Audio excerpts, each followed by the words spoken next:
markete götüreceğim dedi ya. Aha toplar.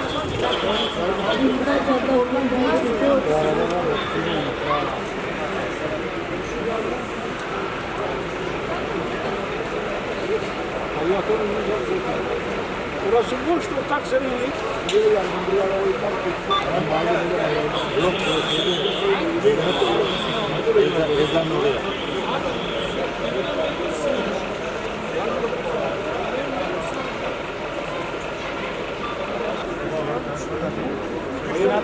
Abi araba mı şey? Kenardan dur.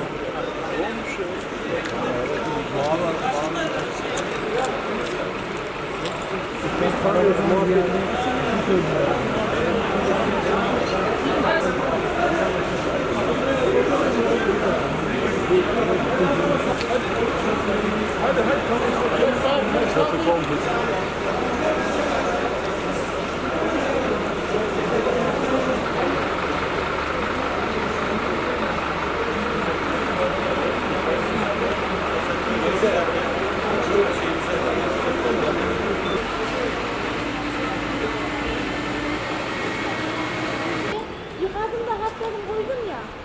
Bu genç çamaşırlar nereye koydun sen?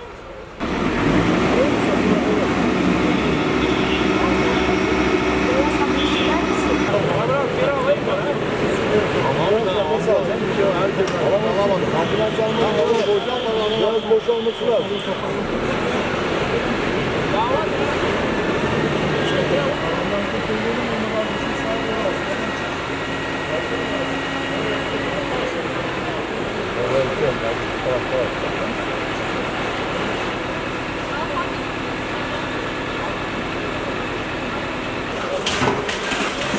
Birazdan baksana. Ya ne kadar inşaat yapıyor.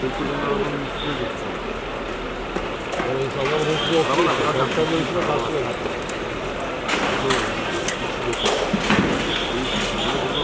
Bizim bakanlar bir tane şikayet ediyor. Toplantıya geliyor, benim binam sağlam diyor ya.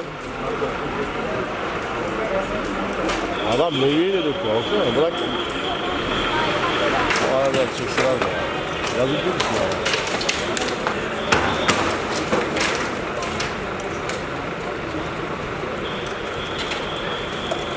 Abi elektrik tellerinin elinden öyle. Yok kesmişler de.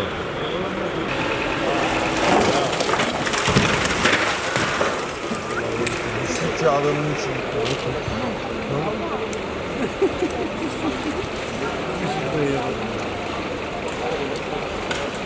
Alo. İyi mahalledeyim. Ha, oradayım zaten.